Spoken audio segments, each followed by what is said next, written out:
Waalaikumsalam warahmatullahi wabarakatuh.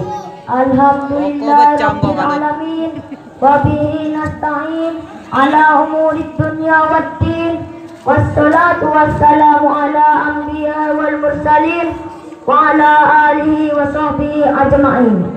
Amma ba'du.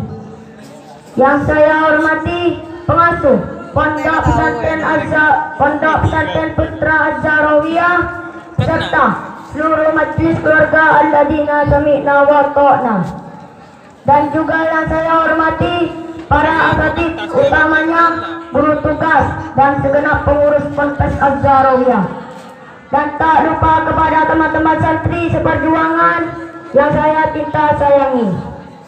Pertama-tama puji dan syukur mari sama-sama kita panjatkan kehadirat Allah Subhanahu wa Ta'ala, yang mana oleh Allah telah memberi rahmat-Nya kepada kita semua, sehingga kita bisa berkumpul di tempat yang berbahagia ini.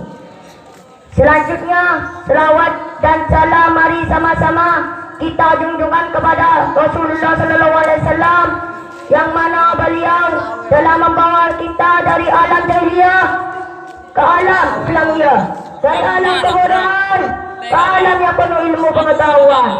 Dan juga karena Nabi Muhammad pula kita bisa mendapat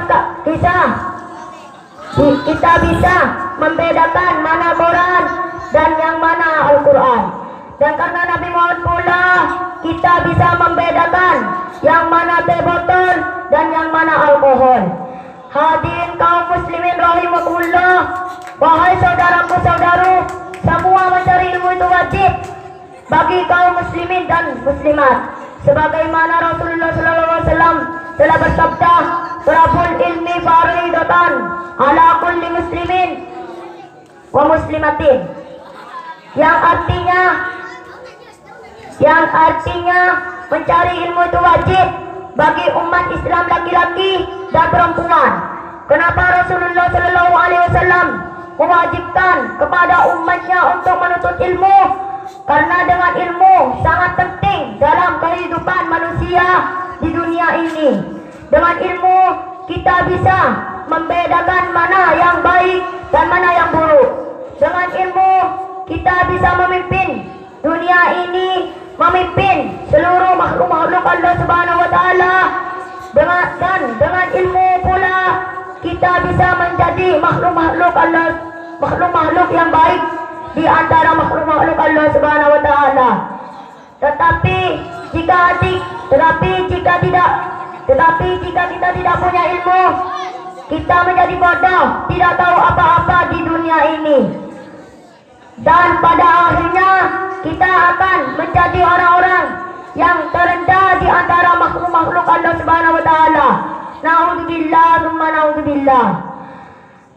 Hadirin kaum muslimin rahimakumullah, ilmu sangat penting jika kita ingin kebahagiaan di dunia. Kita harus memiliki ilmu jika kita ingin kebahagiaan di akhirat.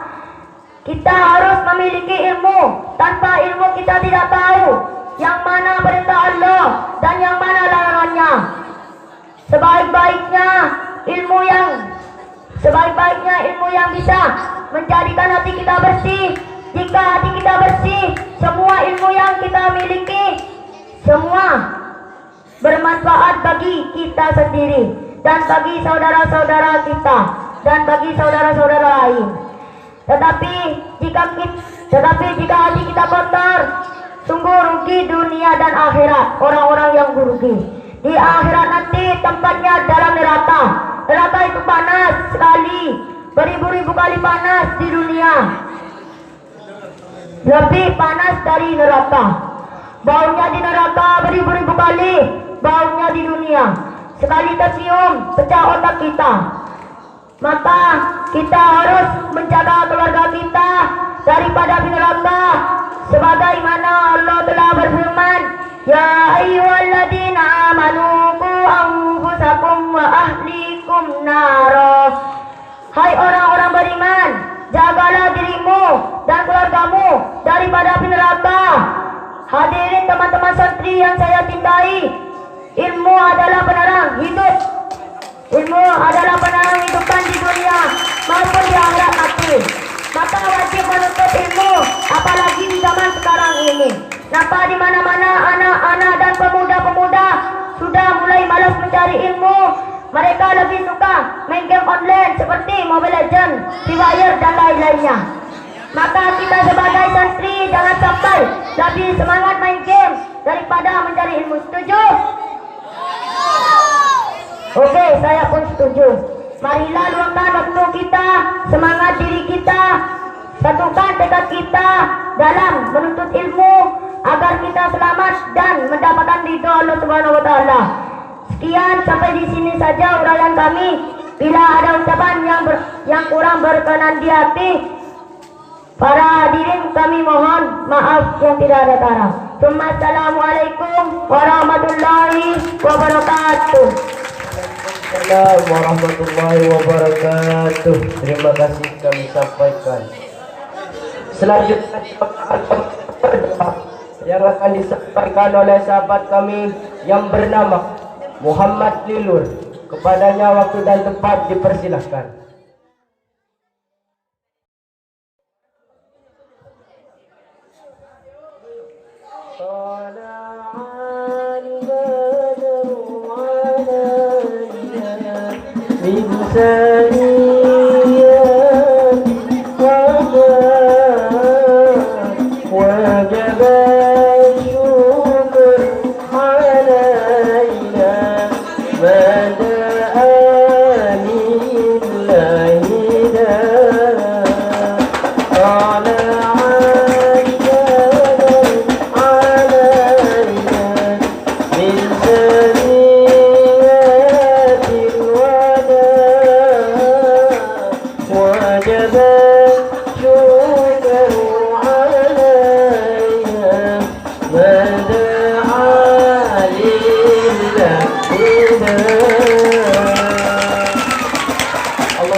Assalamualaikum warahmatullahi wabarakatuh.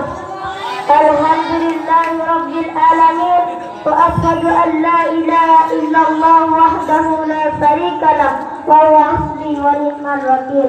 Wa ashhadu anna sayyidana Muhammadan abduhu wa rasuluh sallallahu alaihi wasallam wa ala alihi wa sahbihi, amma ba'du. Hadratan mukarramin wal mukarramin, para alim ulama, para kiai, wabil khusus pengasuh pondok pesantren Putra Al-Zahrawiyah yang kami muliakan dan kami taati. Sahibul fadilah wal karomah, para pengurus dan para dewan asatidz Madrasah Bustanul Ulum yang juga saya muliakan, serta rekan-rekan santri seiman dan seakidah. Marilah di awal perjumpaan kita malam ini kita haturkan rasa syukur kita kepada Allah Subhanahu wa taala yang telah menakdirkan kita bersama untuk berkumpul dan beraudition serta turut memeriahkan malam Muhadarah Madrasah Bustanul Ulum tercinta ini. Kedua kalinya salatullah wa salamuhu semoga senantiasa tercurahkan kehadiran junjungan kita Nabi Muhammad sallallahu alaihi wasallam. Beliaulah pengatur ateis, pelepas anjis dan sosok pendobrak jinois yang telah membawa umat ini dari jurang kehidupan jahili menuju padang kehidupan hakiki. Pada malam hari ini saya akan menjelaskan tentang masa jahiliyah. Pada masa sebelum Nabi Muhammad sallallahu alaihi wasallam lahir, masyarakat pada saat itu hidup penuh dengan kejahiliaan. Arti jahiliyah di sini bukan berarti bodoh, karena pada saat itu masyarakat banyak yang pintar dan cerdas, pandai berdagang dan membangun istana yang indah. Namun arti jahiliyah di sini adalah berartikan bahwa masyarakat saat itu tidak menggunakan petunjuk wahyu ilahi sebagai aturan hidup atau sistem hidup, atau tidak mau menerima kebenaran Islam. Mereka terbiasa menyembah patung, berhala, mabuk-mabukan, menjudi, maksiat, merendahkan derajat kaum wanita, sehingga kehidupan pada saat itu sangat tidak beradab. Kejahilan pada saat itu sangat jauh dari keadilan, seperti para penguasa yang terbiasa zalim kepada umatnya, yang senantiasa menganiaya kaum miskin yang dianggap rendah derajatnya, mabuk-mabukan di mana-mana, yang akibatnya terjadi kerusakan yang banyak merugikan masyarakat. Penyembahan berhala dari jenis patung, batu, hewan, sampai makanan pun disembah. Selain itu, perjukan dan sihir yang merajalela. Anak perempuan diperjualbelikan karena anak perempuan dianggap tidak bernilai, tidak bisa melakukan apa-apa, hanya bisa menyusahkan saja. Bahkan ada yang sampai dibunuh karena dikhawatirkan akan menyusahkan keluarga. Jika anak tersebut tumbuh sampai dewasa, itulah perbuatan ghaibah yang ada pada masa sebelum Nabi Muhammad SAW diutus sebagai Rasulullah. Malaikat Jibril pun datang kepada Nabi Muhammad SAW di Gua Hira, dan turunlah wahyu pertama yang menandakan beliau diangkat menjadi Rasulullah. Rasa takut dan khawatir pun datang pada beliau, namun disitulah kisah Rasul dimulai. Disitulah tempat datangnya Nabi yang terakhir yang akan membawa kedamaian untuk seluruh umat Islam. Rasulullah diutus ke alam dunia untuk menyeru dan mengajak manusia dari jalan kebodohan menuju jalan ilmiah, dari jalan sesat menuju jalan kebenaran dengan tuntunan Al-Quran, untuk menyampaikan dan menyiarkan agama Islam, dan untuk mengajak manusia untuk menyembah Allah Subhanahu wa Ta'ala saja. Beliau menyampaikan dakwahnya diawali dengan cara sembunyi-sembunyi, sering melakukan musyawarah dalam rangka melaksanakan dakwah di rumah Arkam bin Abil Arkam. Selama 3 tahun lamanya Rasulullah berdakwah secara sembunyi-sembunyi dari satu rumah ke rumah lainnya, sampai kedua turunlah perintah untuk menyiarkan dakwahnya secara terang-terangan. Tanggapan orang Quraisy pada saat itu sangat marah, melarang penyiaran Islam yang dibawa oleh Nabi. Bahkan nyawa Nabi menghadap tantangan dan hambatan yang dihadapi dengan ketabahan serta sabar. Ejakan dan caci maki, olok-olokan dan ancaman demi ancaman, sampai pada ancaman pembunuhan diberikan kepada Nabi supaya menghentikan dakwahnya.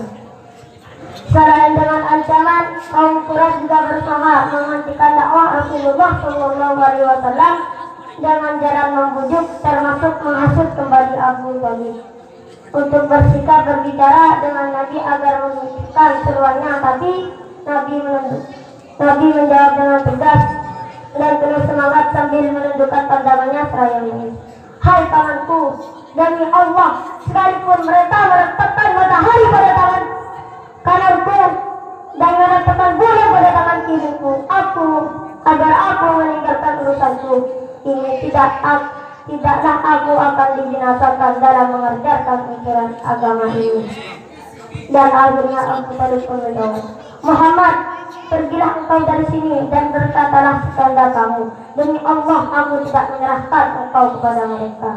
Ketika perasulan Nabi Muhammad SAW berjalan di tahun yang ke-10 pada saat Abu Rusmi, yakni tahun duka yang mana pamannya Abu Thalib dan istrinya sudah meninggal dunia, dengan kondisi Islam sedang sulit. Di tengah kesedihan itu, beliau didatangi malaikat Jibril untuk Isra Mi'raj, yakni melaksanakan perjalanan dari Masjidil Haram menuju Masjidil Aqsa hingga ke Sidratul Muntaha untuk menghadap Allah Subhanahu wa Ta'ala dan mendapatkan kewajiban salat 5 waktu. Pada tahun ke-13 kenabian, Rasulullah memerintahkan hijrah ke Yatsrib. Kaum muslim di Mekah hijrah secara diam-diam di tengah malam secara bergantian. Sahabat Nabi Muhammad SAW berhijrah ke Madinah itu adalah orang-orang fakir karena mereka meninggalkan rumah dan harta benda mereka semuanya. Hal ini mereka lakukan karena mencari karunia dan keridhaan Allah Subhanahu wa Ta'ala. Mereka lebih mementingkan pembelaan mereka terhadap agama Islam dan Rasulnya daripada tanah air, rumah tangga, harta yang mereka cintai. Oleh sebab itu, saudara-saudari mereka yang ada di Madinah bersedia membantu menyediakan rumah, guna tempat tinggal mereka, menyiapkan dan menyediakan segala yang menjadi rumah tangga dan lain-lain. Persaudaraan kaum muslim pada saat itu sangatlah erat adanya. Dengan adanya persatuan dan persaudaraan yang menjadi erat dan mengagumkan itu, Islam dan berkibarlah bendera Islam di sekitar penjuru kota Madinah. Tetapi di saat kaum muslim sedang berupaya membangun negara yang baru, yakni dibentuk negara Madinah yang dibentuk oleh Rasulullah Shallallahu Alaihi Wasallam, kaum muslim dihadapi peperangan yang pertama, yaitu perang Badar. Kenapa disebut perang Badar? Karena perang itu terjadi di suatu tempat yang bernama Badar. Kaum muslim mendapatkan kemenangan dalam perang Badar atas pertolongan Allah Subhanahu wa taala dan semangat juang para pejuang Islam di bawah kepemimpinan Rasulullah Shallallahu Alaihi Wasallam. Perang berikutnya adalah perang Uhud, yaitu terjadinya di Bukit Uhud. Pada perang Uhud itu kaum muslim menderita kekalahan karena ketidakdisiplinnya pasukan pemanah yang ada di sini karena tergiur oleh harta rampasan. Pada perang itu juga Hamzah, sahabat Rasulullah, pemberani, menemui sahibnya. Ia adalah seorang pemberani sehingga mendapatkan julukan singa padang pasir. Perang demi perang dilewati sampai pada kesempatan senjata yang disebut perjanjian Hudaybiyah, disepakati antara kaum muslim Madinah dengan kaum Quraisy pada tahun 6 Hijriah. Di antaranya adalah pada tahun ini kaum muslim harus kembali ke Madinah dan pada tahun depan mereka boleh pergi ke Mekah dengan membawa senjata bersayap, tidak boleh dengan senjata selain itu. Memberi kemerdekaan penuh kepada seluruh bangsa Arab dan mengadakan perjanjian persahabatan dengan kaum muslim atau dengan kaum muslim. Maka Bani kaum bersahabat dengan kaum muslim dan Bani Bakar bersahabat dengan kaum muslim. Selama pihak dan sebenarnya tidak boleh berperang selama 10 tahun. Orang Quraisy datang kepada Rasulullah Shallallahu Alaihi Wasallam karena hendak masuk Islam harus dikembalikan ke kaum Quraisy. Dan orang yang hendak murtad datang ke Mekah kembali, mereka tidak berkewajiban untuk mengembalikan kepada Rasulullah. Perjanjian Hudaybiyah yang berjalan dimanfaatkan oleh kaum muslim untuk mengejar dakwah seluas-luasnya, sehingga makin lama umat Islam makin kuat, hingga di satu waktu perjanjian itu dilanggar oleh kaum musyrikin, sehingga muslim bersiap menyerang kota Mekah dan membuka kemenangan. Di saat itu Abu Sufyan menyatakan keislamannya kepada Rasulullah. Kemudian dia kembali ke Mekah dan menyatakan bahwa pasukan Islam akan masuk ke Mekah. Rasulullah menyampaikan kepada umatnya, siapa yang berlindung di dalam rumahnya, masjid dan rumah Abu Sufyan, maka dia akan aman. Rasulullah dan pasukan muslim mulai masuk Mekah, kemudian menghancurkan berhala yang ada di sana. Bila naik ke atas Ka'bah dan azan di sana, kemudian kaum Quraisy berduyun-duyun masuk Islam, termasuk Hindun bin Utbah.